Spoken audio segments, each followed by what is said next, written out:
اور یہی ہیں وہ سارے بدبخت، یہی ہیں وہ سب بدماش. یا اللہ کیا ہوا، یہ تو نمازی ہیں، متقی ہیں، پرہیزگار ہیں. اللہ کہتا ہے ٹھیک ہے، نمازی ہیں، متقی ہیں، پرہیزگار ہیں، لیکن جب میرے بندے پر، میرے کسی مظلوم پر، میری جو مخلوق بنائی ہوئی ہے ان پر کسی پہ مصیبت آتی ہے، دکھ آتا ہے، پریشانی آتی ہے، ظالم ان پر مسلط ہوتا ہے، کوئی چیختا ہے، کوئی روتا ہے، تو یہ بدبخت اپنے سجدے چھوڑ کے اس مظلوم کی مدد کرنے نہیں جاتے ہیں. اس لیے یہ بھی ان لوگوں میں شامل ہیں جو ظلم کرنے والے ہیں. اس لیے ان کو ظالموں کے ساتھ ہی لپیٹ کے جہنم کے اندر ڈال دو. ان کو دو چیزیں ہیں اسلام میں، ایک ہے امر بالمعروف، یعنی لوگوں کو نیکی کی طرف بلاؤ. دوسرا ہے نہی عن المنکر،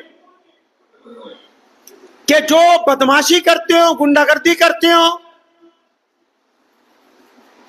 اسلام کی روایتوں میں، اسلام میں رہ کے اسے توڑتے ہو، شریعت میں دخل اندازی کرتے ہو، ان کو ٹوکو، روکو ان کو اپنی طاقت کے مطابق.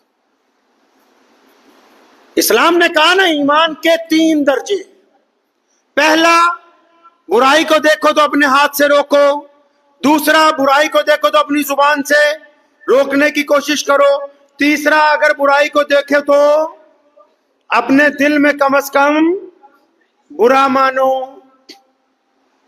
اب ہمارے طول و عرض کے اندر جو لوگ دیندار طبقہ بن گیا، ہو سکتا ہے کہ بہت سارے لوگوں کو یہ بات بری لگ جائے، لیکن جو دیندار طبقہ بن گیا اس نے پچھلے 75 سال میں محمد الرسول اللہ صلی اللہ علیہ وسلم کے ان احکامات کی کھلی خلاف ورزی یہ کی ہے کہ وہ صبح شام یہ تو کہہ رہے ہیں کہ آؤ نماز پڑھیں، آؤ روزہ رکھیں، آؤ زکوٰۃ دیں، آؤ سچ بولیں، آؤ محبت بانٹیں، آؤ مل کے کھانا کھائیں، آؤ دوسروں کی مدد کریں. لیکن جب کوئی کسی پر ظلم کرتا ہے تو ان کی زبان چپ ہو جاتی ہے، لیکن جب کوئی روتا ہے تو اس کے آنسو پوچھنے نہیں جاتے. لیکن جب انہی میں سے کوئی گنڈا اپنے بیٹے کی شادی میں ڈھول بجواتا ہے تو یہ بھی وہاں چپ کر کے ایک طرف بریانی کھاتے ہیں.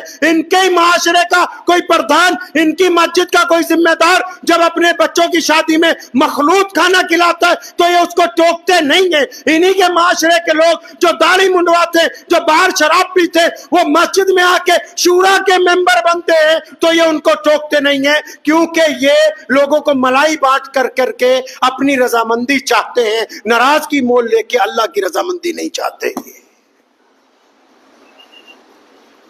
یہ کس طرح ہو سکتا ہے؟ امر بالمعروف نہی عن المنکر. اسلام کی گاڑی کے 2 فرنٹ پہیے، یہ ممکن ہے کہ ایک پہیہ لگا دیا جائے اور دوسرا نکال دیں اور گاڑی تیز رفتار کیا وہ چلے گی نہیں اپنی جگہ سے، اس کا کھڑا رہنا مشکل ہو جائے گا. یہ تو سوچ ہی نہیں سکتے کہ یہ گاڑی آگے چلنے والی ہے. ارے جو مخلوق کی رضامندی ڈھونڈ رہے ہیں، اللہ کو ناراض کر رہے ہیں. اچھے لوگ عمل میں اور نیت میں فرق آ گیا.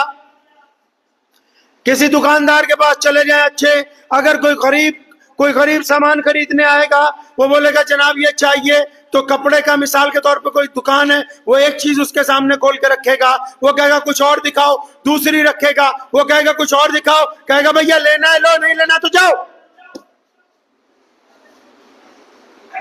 اب اسی دکاندار کے پاس کوئی رئیس زادہ آ جائے، وہ اگر 10,000 چیزیں بھی کھلوا لے گا تو یہ اس کے سامنے چوں نہیں کرتا. تو اس کا مطلب یہ دوگلا بندہ ہے، اس کے اندر منافقت بھری ہوئی ہے، یہ بندے کی حیثیت دیکھ کے اس کے ساتھ معاملہ کرتا ہے.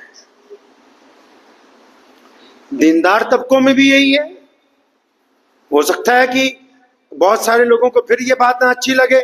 اب دیندار طبقوں میں بھی اگر جب دسترخوان پہ بیٹھتے ہیں تو بڑے مولانا صاحب کو، پیر صاحب کو، پردھان جی کو یہ فکر ہے کہ بھائی جو خاص کے چودھری ہیں وہ آ جائیں.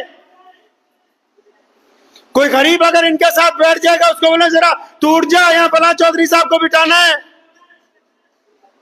محمد الرسول اللہ صلی اللہ علیہ وسلم بیٹھے ہوئے ہیں، کفار مکہ ہے، صحابہ بیٹھے، غریب صحابہ بیٹھے، مسکین صحابہ بیٹھے، اور انہوں نے کفار مکہ نے آگے بیٹھنا شروع کیا، اور جب ان صحابہ کو پیچھے ہٹنا تھا اللہ نے جبرائیل کو بھیج دیا، اے میرے پیارے محبوب ان چودھریوں کو مت دیکھو، ان کی کوئی حیثیت نہیں ان کے مقابلے میں جو پہلے سے تمہاری مجلس کے اندر بیٹھے ہوئے ہیں۔ دیندار طبقہ اسلام کی بنیادی اصولوں سے کھلواڑ کر رہا ہے۔ یہ بات اب طے کون کرے گا کہ کس صف میں کون کھڑا ہوگا؟ محمد الرسول اللہ صلی اللہ علیہ وسلم بتا چکے، جو پہلے آئے گا وہ پہلے کھڑا ہوگا، جو بعد میں آئے گا وہ پیچھے کھڑا ہوگا۔ اللہ تبارک و تعالیٰ نے شریعت میں اسلام کے ماننے والوں پر یہ پابندی لگا دی کہ جب تم لوگوں کو نیکی کی طرف بلاؤ گے تو ان کو گناہوں سے روکنا تمہاری ذمہ داری ہے۔ آج اگر کوئی باپ اپنے بیٹے کو اس لیے گناہ سے نہیں روکتا کہ میرا بیٹا مجھ سے ناراض ہو جائے گا تو باپ زیادہ گنہگار ہے۔ اگر آپ کی کسی سے دوستی ہے اور وہ بندہ غلط کام کرتا ہے، آپ بھی اسی کے ساتھ روزانہ پھرتے ہو اور اس کو گناہ سے نہیں روکتے تو آپ اس کے دوست نہیں ہیں، آپ جہنم کے ساتھی ہیں اس کے، آپ دوست نہیں ہیں اس کے۔ اگر دوست ہوتے تو اس کو روکتے نہیں۔ محمد رسول اللہ صلی اللہ علیہ وسلم نے کہا نہیں اپنے بھائی کی مدد کرو چاہے وہ مظلوم ہو یا ظالم۔ صحابہ حیران رہ گئے، یا رسول اللہ صلی اللہ علیہ وسلم مظلوم کی مدد تو سمجھ میں آتی ہے، غریب کی مدد سمجھ میں آتی ہے، کوئی گر گیا اس کو اٹھانے کی بات سمجھ میں آتی ہے، کوئی روتا ہو اس کو ہنسانے کی بات سمجھ میں آتی ہے، کوئی پریشان ہو اس کو دلاسا دینے کی بات سمجھ میں آتی ہے۔ یا رسول اللہ اگر کوئی بھائی ظلم کرتا ہو، کسی کو مار رہا ہو، کسی کی جگہ ہتھیار ہو، کسی کے ساتھ بدتمیزی کر رہا ہو، کسی کا دل توڑ رہا ہو، یا رسول اللہ صلی اللہ علیہ وسلم اس کی مدد کیسے کریں؟ کریم رسول صلی اللہ علیہ وسلم نے فرمایا ارے اس کی بھی تو مدد کرو، جا کے اس کے اس ہاتھ کو پکڑ لو جس سے وہ ظلم کرتا ہے، اس کی اس زبان کو روک دو جس سے وہ لوگوں کے دلوں کو توڑتا ہے، اس کے ان بڑھتے ہوئے قدموں کے آگے دیوار بن کے کھڑے ہو جاؤ جو گناہ کی طرف جا رہے ہیں، کیونکہ تم اس کے دوست ہو، اس ظالم کو بھی روکنا تمہارے اندر اس کی ذمہ داری بنتی ہے۔